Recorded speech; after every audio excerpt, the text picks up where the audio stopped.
Three takeaways from Atlanta United's 2-0 loss at the New England Revolution on Saturday night. Sydney and Henry with you, taking a look back and commiserating on yet another Atlanta United loss away from Mercedes-Benz Stadium. Henry, let's just get into it. Takeaway number one, Ronny Deila's post-match press conference / virtual media availability. Two quotes stood out to me. Number one, he was talking about challenges throughout the match, that New England wanted it more than them. And number two, said that, in paraphrasing, in certain areas of the match, they were soft.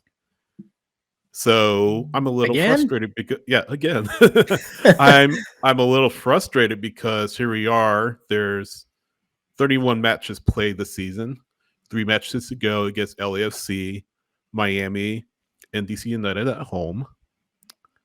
Why are we still talking about the team being soft? Why are we still talking about another team? I don't care if you're on the road. Why are we talking about the home team wanting it more than you? And when I asked Deila about it, he said, and I'm pulling up the quote here, so I'm not saying something wrong.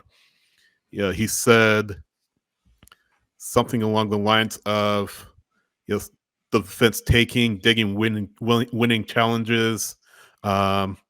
Maybe too brave or naive to play too many offensive players at the same time when you're playing away, which is Deila because he selects the team. I don't know. We're talking about the same stuff that we should have resolved with this team mid-season, early in the season. So, what do you think? Yeah, I mean, it's the same old tired spiel, I think, that we hear after every game. Yeah. There's nothing new that comes from Ronny Deila, and unfortunately, like, look, you keep calling the team soft. We could talk about, tactics and chemistry and all this other crap. But honestly, I mean, you're not the only new coach in MLS this season, Yeah. right? You joined before Jesper Sorensen. You joined at around the same time as Greg Berhalter joined. Chicago Fire. You had several coaching changes in MLS that, I mean, if they had been able to figure it out, right? Chicago Fire, who hasn't made the playoffs since like 2017, is making the playoffs under Greg Berhalter, and Vancouver, who has habitually been a mid-table team, a borderline playoff team, right, for several years, now finding their feet under Sorensen. Yeah. What's going on with Atlanta? That, you come into a team that has disposed so many financial resources for you, was willing to break the MLS transfer record again for you. Yeah. And you're counting on two of the best minds in MLS. Why? I mean, you can't keep calling the team soft like that. Yeah. Especially when several of these players, I would assume, are players that he wanted, that he, was asked for input on, that he wanted to be part of the project. Because, we see kind of some of the processes, when they're rooted in the stripes that they released around the summertime or whatever, that showed that Ronny Deila and I think it's Carl Robinson or Kenny Miller, they're part of that recruitment process. They interview these players, they talk to them, and they kind of talk about it as well. Steven Alzate, who literally played for him at Standard Liège, is one of the signings this summer. Like, a lot of these guys are Ronny Deila's guys in some respects. So how can you turn around and call a lot of these guys soft and continue to kind of push that? I don't get it. And then for me, a lot of it was lost a few games ago. I don't remember which one it was. It might have been the Columbus game. Yeah, it was the Columbus game. Where then he came out with, it was the staff changes. Like, we've had a lot of staff changes. I'm like, you're going to blame the staff changes for conceding 5 goals in one half? Come on, dude. So no, for me, the results and the performances definitely aren't helping Ronny Deila, but his rhetoric is certainly not doing him any favors at all.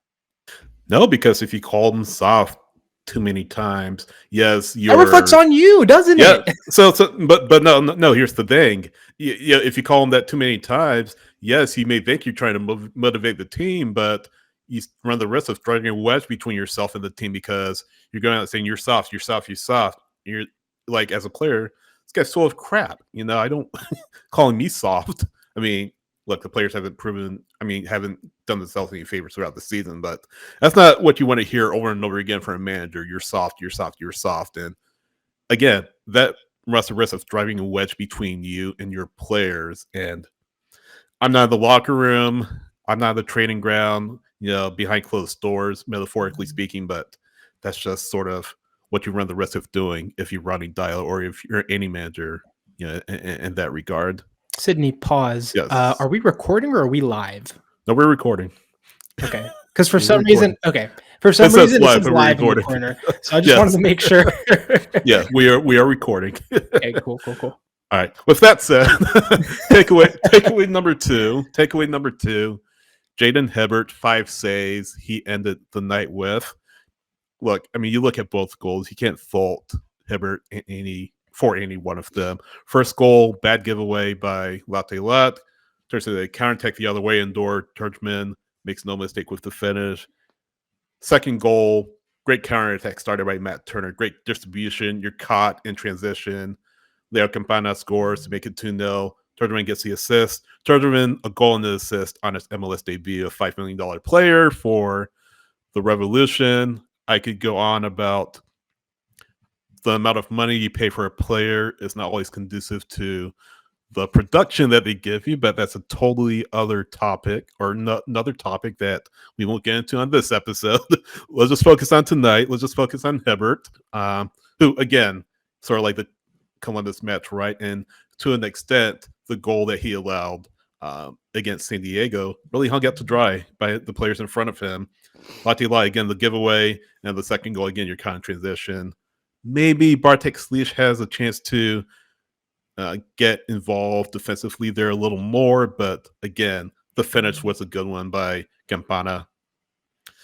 Again, by and large, you can't fault Hibbert for either goal, I think, that the Revs scored this evening. Yeah, I agree.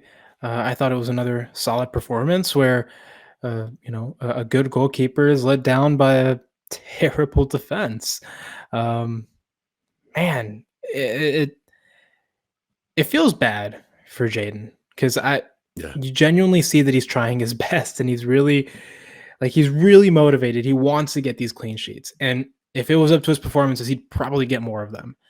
But he's getting exposed time and time again. And this time, first goal, Stian Gregerson gets absolutely cooked by Turgeman. I think that's how you pronounce his name. Turgeman.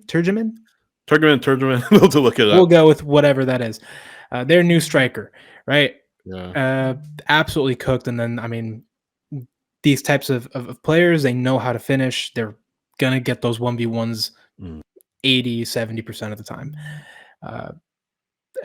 Can't fault him for that. And then the other one was just a counterattack where for the longest time, nobody is marking Leonardo Campana. And he's literally running through the middle, nonchalant. I mean, nobody looks to mark him. And when you don't mark someone who, up until Lionel Messi joined the league, was Inter Miami's all-time leading goal scorer until he transferred to New England, he's going to punish you. And you let him shoot. I mean, that's what happens. So it's just terrible all around. And for me, I the worst part about all of this is that this entire summer transfer window was about reinforcing the defense. You got 2 new center backs, moved on from a promising young center back who was performing well, and I mean, loaned another one over to Colorado. Exactly. Brought in a defensive midfielder in Steven Alzate, who I think has been decent, but I mean, he's had his faults at times. And it still seems like that's not really yielding any results. And if we're talking about this being, they're eliminated from the playoffs or not motivated, Julio Anababa would say otherwise. We had him on the show recently, and he said this would actually be the time where they're more motivated to earn their renewals, their contracts for next season. And it just seems like either the players are not there, or it's either that they just don't, or maybe they're just not as good as we're expecting them to be. Yeah. I don't know. It's complicated, but going back to Jayden, he's a player that I definitely think will be back next season. It would be a huge, huge, huge mistake if this team does not re-sign him, or sorry, pick up his option, because he has like 3 of them, and make him the starting goalkeeper for next season. Clearly, the potential is there. Clearly, the talent is there. He's still young and he still can grow. There is absolutely no reason this team needs to go into this transfer window and look for a starting goalkeeper, where you will have to spend more money, more, an international roster slot probably, and you're taking the risk and a gamble of that player not being as good as Jayden Hibbert is. And I think they made a mistake with trading Efrain Morales to Montreal. I think this would be a massive mistake if they somehow, for some reason, do not have Jayden Hibbert as the number 1 next season.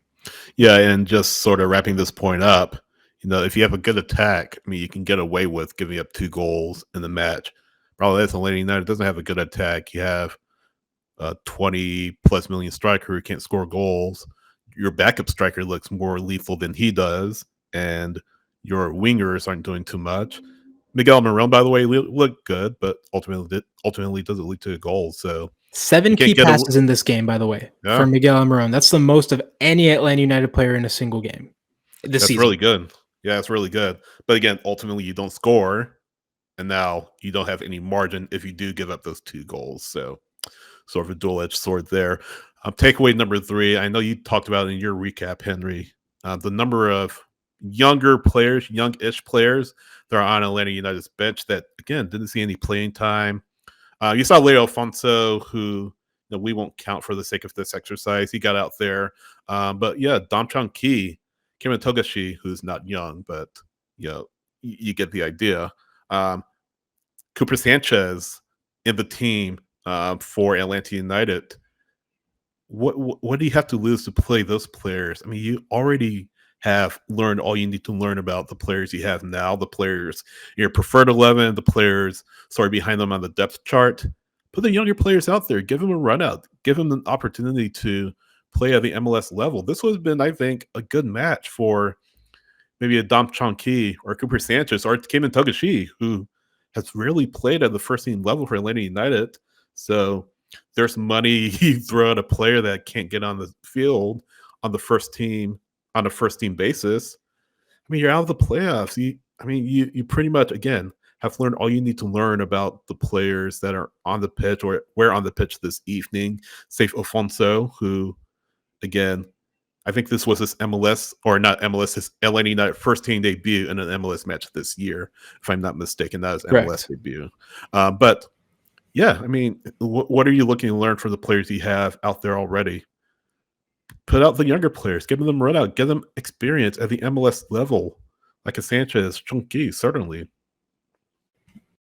Yeah, and I think the biggest slap in the face from the game was that the lineup was exactly the same as the one from last game, right? And this is this was supposed to be like preseason for 2026, right? Testing out some players and seeing what you got and giving chances to the younger players or the ones that haven't really broken into the first team as much. And you're not doing that. You're playing a first choice 11 that we've already seen for 30 games this season. Yeah. I don't need to see any more of that. I don't need to see what Alexei Moranchuk gives me at the 10. I know I've had to suffer through it this whole season. I don't need any more of that. I want to see different things. I want to see players that I haven't seen yet. In these games, the risk is 0. And nothing matters anymore, right? If you lose by 10 goals to LAFC next weekend, who cares? Really? I mean, it doesn't you're not going to not be eliminated from the playoffs, even if you win by 10 goals, right? Yeah. So it's all the same. It doesn't matter. You might as well try out some of the kids, let them have the MLS experience. If for nothing else, let them have that experience. But at most, you could potentially see players that could be an important part of your squad come 2026, which is really, really soon. You know a little bit more what you're working with in this upcoming preseason and your upcoming window, because very soon you're going to have to do, your roster decisions. Who are you resigning? Who are you picking up options? Who are you not? Um, I'm actually working on a piece about that very, very soon. So look for that on the website. But 13 players whose contracts expire at the end of the season. So you got to start making decisions on some of these players. And what's the best way to make decisions? It's to be informed. And to be informed in that matter, you need to see these players play. And that's why, it breaks my heart. Cayman Togashi gets no minutes, right? He hasn't played since the Atlas game, which he scored in that game. And what I loved about him is his celebration. He was roars to the sky because he's just excited. He's happy. And that's the attitude that you want. Those are the players that you want. And it seems like you're not really valuing that. And then you go and call these players soft, or, kind of, hint at the fact that maybe they're not motivated enough.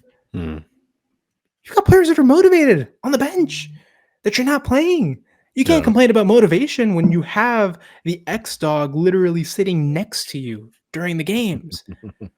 Him, Dominic Chankwe, who you relied on extensively throughout preseason. And you even played in that NYCFC game. And yeah, he had a terrible giveaway that led to a goal, but so did Steven Alzate. So did Derek Williams for most of the season when he was here. So did Tristan Muyumba. I can't even count how many times that's happened. And you continue to play him. Come on, man. Cooper Sanchez is right there. And you continue to play Tristan Muyumba. Even if for 5 minutes. I mean, you can't give Cooper Sanchez 5 minutes in a game where you're already losing and you're eliminated from the playoffs. To me, that just tells me that, he's not actually giving these guys the right chances. He's not using this to test anything. I think he wants to try to end the season the best way possible. Why? To look better, maybe? I don't know. There is no real advantage to continuing to play the first choice 11. And I'll get off my soapbox and my rant here in a sec, but I want to see something different. The fans want to see something different. Even if the result isn't any different, at least we see a different player. At least we see some promise, especially from the younger ones, the young kids, the homegrowns, right? Or the ones that we just don't see very often. Heck, bring up some guys from the twos and let them play. You see what the twos are doing? They're having a historic season for the second team, right? It's not fantastic, but it's something positive, right? That deserves to be, rewarded. And I think, what's happened at the first team, you could definitely afford to give some of these guys their reward. Yeah. 2-0, the final score. Atlanta United fought the New England Revolution. ScarsandSpikes.com is where you can find all of our written content, including recaps, first reaction, our player ratings form, staff and community player ratings, all that good stuff. Go to patreon.com/ScarsandSpikes, get access to our Discord, as well as bonus content that you won't find anywhere else. Be sure to follow us on social media. Henry, where are you on social media? I'm at H.A. Higuita pretty much everywhere. Twitter, Blue Sky, the works. I am at SH Writes on X, SH Writes on Blue Sky, SH.soccer on Instagram and Threads. Follow us collectively at Scarves the letter and Spikes on X, scarvesandspikes.com on Blue Sky, Scarves and Spikes on Instagram and Threads, and of course, facebook.com/scarvesandspikes. We will talk to you next time. Take care.